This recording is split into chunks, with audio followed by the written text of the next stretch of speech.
Kia ora, good morning. Sorry, I'm eating my toast and having a coffee, and I'm just being so ungracious and unladylike right now, but I've been trying to formulate how I was going to do this next podcast. It's not a big one. It's just talking about the movie Spirited Away, because I'm a huge Miyazaki Studio Ghibli fan. I have a lot of Studio Ghibli based stuff, like my boys love it, love Studio Ghibli, and I just adore them. And it was about the Spirited Away case of the woman in Japan, like the inspiration behind the movie Spirited Away.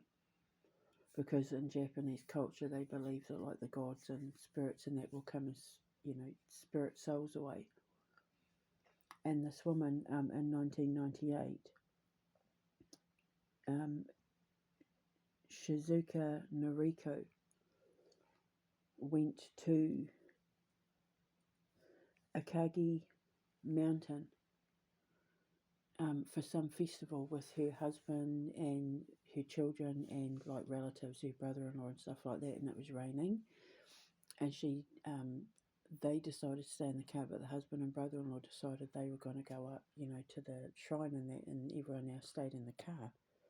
And then at some point she decided that she was going to make an offering at one of these little shrines, because there's like shrines all over the mountain and that, and apparently she was seen. She didn't take her hearing aids. She took a brolly. She didn't take her wallet or anything like that. And then she was seen standing perfectly still, staring into the forest like she was frozen in time. And then apparently, next thing you know, she was gone. She walked off into the forest, and then she was never seen again. And people were saying that she was spirited away, that the gods got her, that the spirits got her, which reminded me of a dream that I'd had a couple of years ago, where I was in at the foot of Ayakigahara Forest, and these two gods, one dressed in red and one dressed in blue, were standing at the top of the mountain, and they gave me the nod, and I knew they were giving me permission to come and clear the lost souls of these mountains in Japan. Like, I've been granted permission to release the spirits in that at like Suicide Forest and Fuji Mountain, and that, because like there have been battles and wars that have been raging on those mountains for centuries. A lot of people have died on those mountains and around those forests and stuff, and it needs to be cleansed, because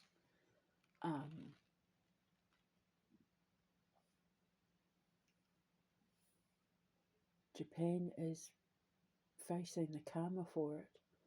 Everything that's happening in Japan, everything that's been happening in Japan, it's for ancestral karma. They're paying off ancestral debt from the governments that they're allowing to get away with the things that they're doing, to the disasters, like anything that's affecting Japan in a negative way, the birth populations and all of that, is because they've forgotten their roots, they've forgotten who they are, and their ancestors have woken up, and they're shaking the earth, and they're saying, you need to remember who you are and go back to your traditions and stuff, because you're not only are you forgetting, is like, not only is your history fading, but you as a people are fading, and before long these are going to be empty lands in that, if you don't like snap yourself out of it. And in this dream, I was taken by a toad to a stone carving, like a stone, carving of a god in a shrine.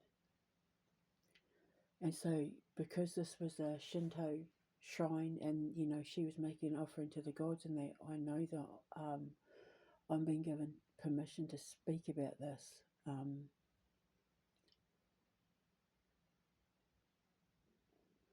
Japanese gods have given me permission to help the lost souls,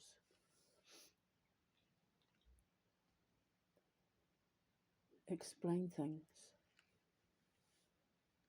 that brings healing to the people who are still looking for answers, and also to explain it so that people don't stop feeding off the macabre and the suffering and the grieving of the people that are left behind, and the unexplained tragedies and all of that.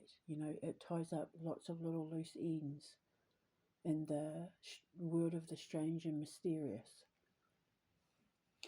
And of course, when stuff like this happens, the first thing I do is look to see if there's any military bases, and there is.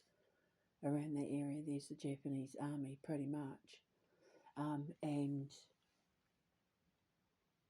the first thing I thought was, because she was standing perfectly still, like she was frozen in time, it just screams direct energy weapon, like mind control, MK Ultra, that sort of thing. And from the 50s to the 90s, MK Ultra was a huge project for them. And I know that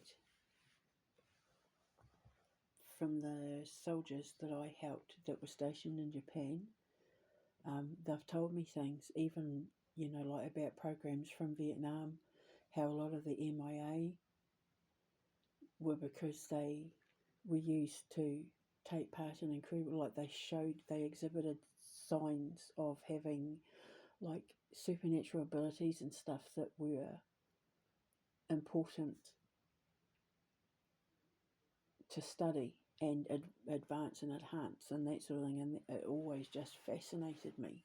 Some of these men chose to go MIA in order to do all this cool it was like remote viewing and all that sort of stuff was just fascinating to me, because I was trying to understand, is this what I was, is this how it, like what I can do is that remote viewing. But what I do is I mean, I can do remote viewing, but it's kind of like I'm above that. I mean, like my powers are stronger than that.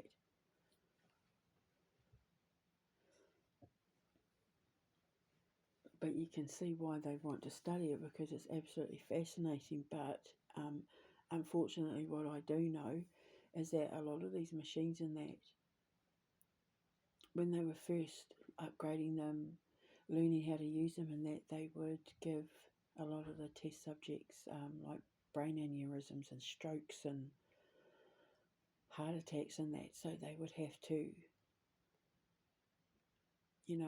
put it up as a missing person, or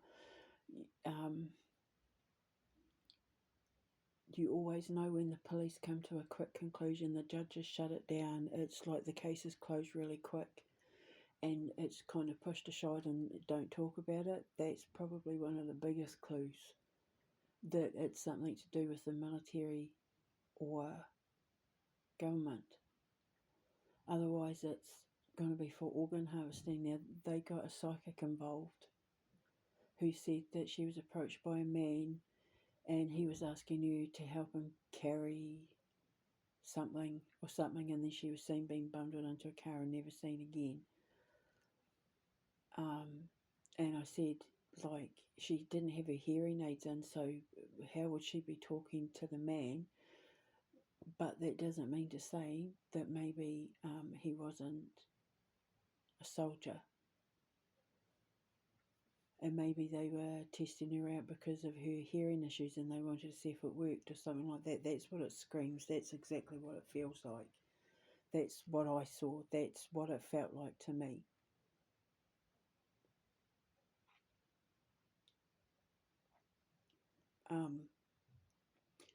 Because the the Schumann resonance is fatal. It can kill you. If you mess around with the Schumann resonance, it can kill you. It can drive you insane. It can make you psychotic. It can make you seem schizophrenic. It can make you suicidal. It can make you commit horrendous acts. It can make you drop dead. Aneurysms, strokes, dying in your sleep, heart attacks, that sort of thing. Heart palpitations and all of that. That's the effect that the Schumann resonance has on the body. So sometimes they, when they're messing around with these machines and that, their targets or their patient or whatever will just drop dead. And so they have to explain it away as a missing person. Went wandering, was found like on the side of the road, must have been hit by a car. Yeah, that's what it was, kind of thing. Yeah. Or they're never seen again.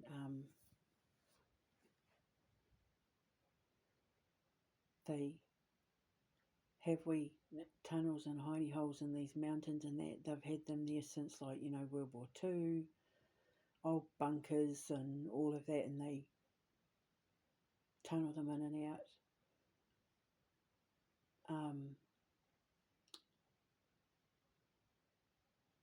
It's absolutely outrageous, but at the same time, as a scientist, I understand why it's a science that needs to be looked at, because it's the next stage of human evolvement.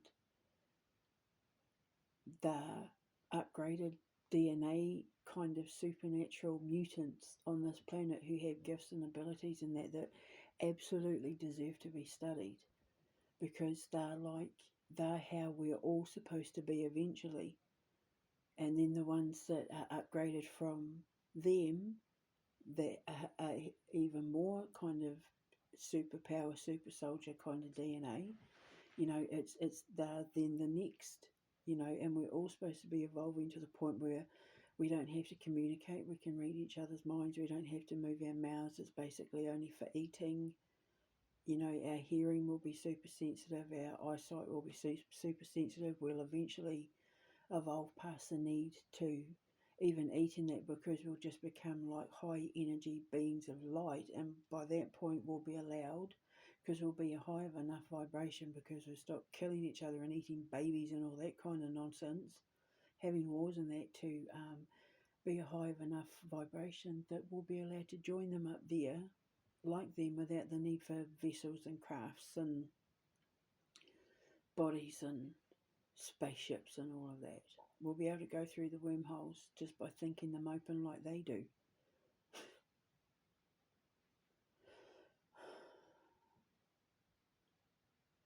So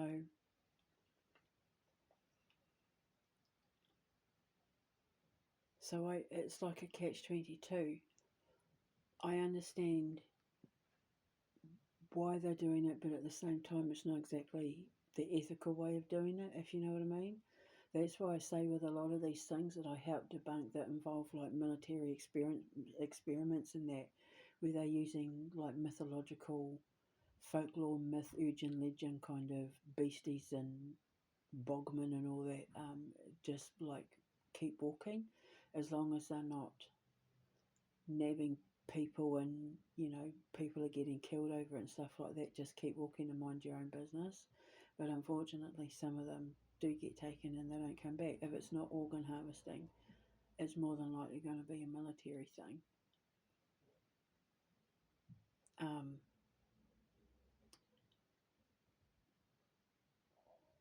So you can kind of understand why it's called Spirited Away, because not only are they spirited away to like go to their labs and all of that, but it's also having control over their mind, their soul,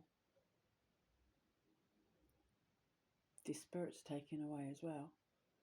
Once they use these machines on you, where it like fries your brain sort of thing, once they use them enough on you, you don't come back from being who you were before. you basically become like zombies, like mindless zombies.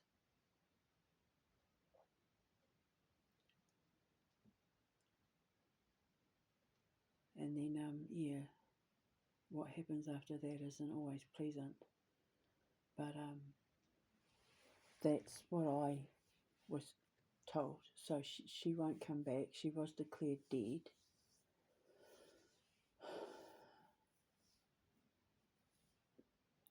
So yeah, that's what I think it was. And it's going to be up to the people of Japan to decide what do they want to do. Do they want to go back to tradition and last longer, but this time without all the killing and battles and all of that, and have a government that isn't going to force them to kill themselves, to work themselves to death and not have lives and sleep in their offices and all that sort of thing, like go back to, like, be good to the people. And then they'll last longer, because if they keep going the way they're going, they're going to die out. They'll go the way of the Romans and the Incans and the Mayans and the Minoans and all the other cultures. And Japan's an incredible country. So when I go home, I want to come back via Japan, and I want to stop, and I want to do the things that I've been asked to go there to do. And I've got my Tane clay, and like I want to record what I see and feel and experience and explain and all of that for my show.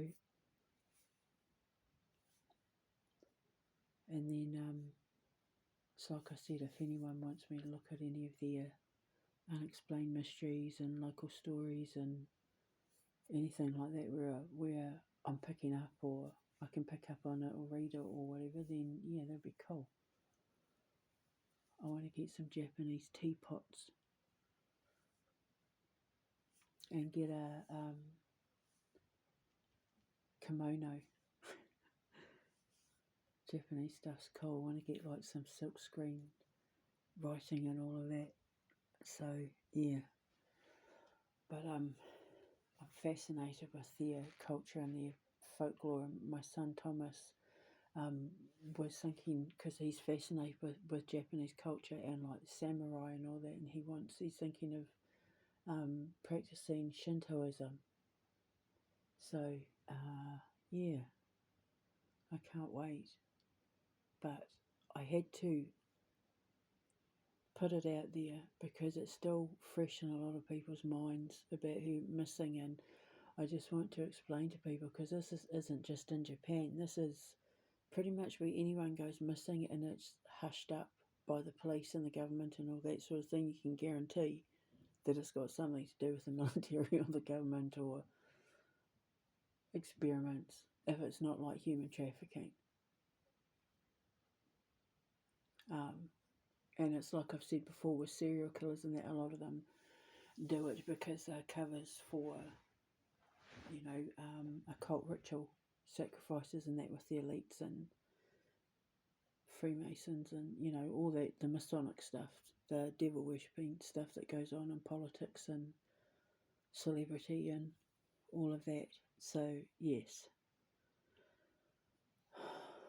it's not always what people want to hear, but the thing is, sometimes the truth is hard to hear, but it helps heal wounds. It seals up, it sews up tears in like the fabric of the karmic universe.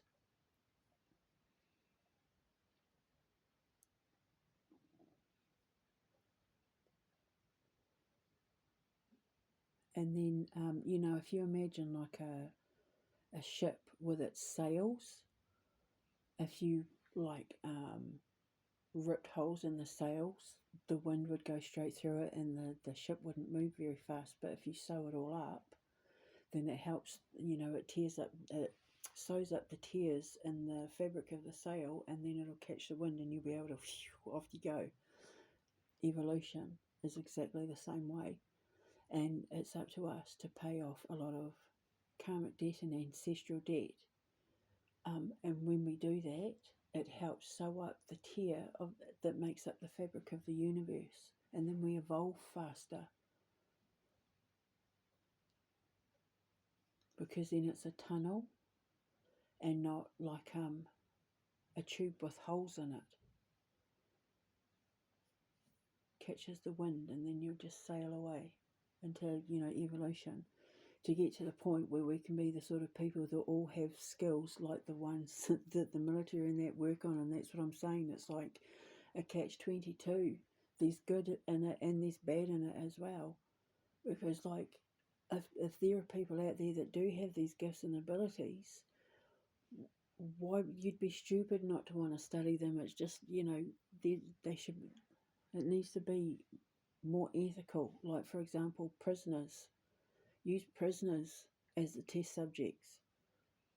Because I can guarantee you, if you've been getting away with crimes and stuff like that, you've got some like highly tuned sense of awareness and instinct and all of that. So you could use prisoners instead of having the death penalty and all of that. Like,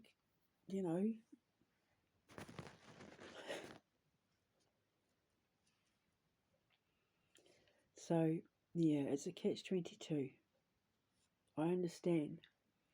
Like, I get it. Because I'm a scientist and, I'm like the queen of the freaks, so. But it's just my opinion. Otherwise, you can believe that gods and demons came and took her. That's up to you, but I'm just saying, logically speaking, it's more than likely for this reason. So, I'm going to let you go and finish my breakfast now. And I'll put a link in the description box below so you can read about the case and the video that inspired the story. He tells the story a lot better than I do. And I shall speak to you later. Ka kite anō. Mwah.